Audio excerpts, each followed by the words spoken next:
The county auction yard was almost empty. A few rusted tractors, broken wagons, and piles of scrap metal sat under the noon sun. People came to sell junk, not treasures. But Earl Whitman, a man in his late 50s with a worn hat and calloused hands, wasn't there for treasure. He was broke. After losing his job at the mill and barely keeping food on the table, he was desperate for anything that might give him shelter, or a chance to start over. That's when the auctioneer tapped a paper. Lot 73, one cabin, abandoned, half a mile up the ridge. Starting bid, 25 cents. The crowd laughed. Who'd pay for that old ghost shack? A rancher sneered. Not even the coyotes live there. The cabin had a reputation. Folks said it was cursed, that no one who'd lived in it stayed for long. Some vanished, some went mad. Most just left without explanation. But Earl raised his hand anyway. 25 cents, he said firmly. No one else bid. The gavel fell. Sold! The crowd snickered as he walked away. Guess old Whitman's lost his mind. That evening, Earl climbed the ridge. The cabin stood crooked among the pines, its roof sagging, windows boarded. It looked more like a wound in the earth than a home. But it was his. For the price of a quarter, it was his. He pushed open the door. Dust exploded into the air, choking him. The floor groaned under his boots. Inside, everything smelled of rot and old smoke. Spiderwebs hung like curtains. And yet, beneath the ruin, there was potential. He could patch the roof. He could mend the walls. It wasn't much, but it was more than nothing. The first night was uneasy. The wind howled through broken boards, rattling the shutters. Earl lay on an old cot he'd dragged inside, listening. Then he heard it. A creak. Not from the roof.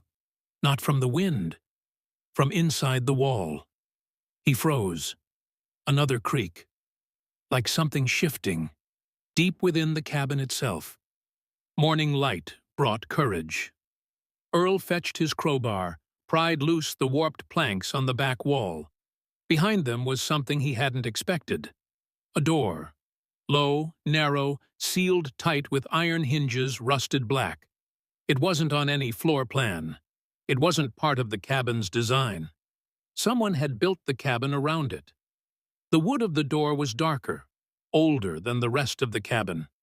Its surface was carved faintly, worn down with time. At first he thought they were scratches. But no, they were symbols. Strange looping marks burned into the wood. He ran his hand over them. They felt rough, deliberate. And at the center, nailed into the wood, was a strip of metal, stamped with words, "Do not open." That night, Earl couldn't sleep. Every time he closed his eyes, he saw the door. The warning. The town's whispers echoed in his head. Cursed, haunted, people vanish. But another voice whispered too. Hunger, poverty, the need for more than scraps. What if there was something behind that door? Money, gold? Something left behind, hidden all these years. For a man with nothing, the promise of anything was enough. The next day, Earl dragged in his lantern. He set it near the hidden door, shadows dancing across the strange carvings. His crowbar trembled in his hand. He pressed it against the hinges. The first nail screeched loose, then the second, then the third. The cabin seemed to groan with every sound, like it was alive, begging him to stop. But Earl didn't stop. At last, the hinges gave way. The door creaked open an inch. A cold rush of air spilled out, chilling his skin.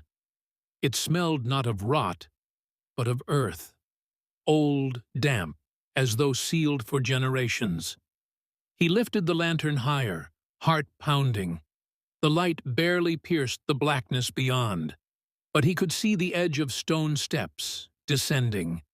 A staircase, leading underground. His breath caught. The cabin wasn't just a home. It was a lid, a cover for something buried. And Earl, with nothing left to lose, had just cracked it open. Earl Whitman stood at the threshold, lantern trembling in his grip. The hidden staircase yawned before him, swallowed in blackness. Every instinct screamed to leave it alone. But hunger, pride, and desperation were stronger. With a deep breath, Earl stepped down. The air grew colder. Each step creaked under his boots, dust rising like ghosts. The stone walls pressed tight, carved roughly by human hands long ago.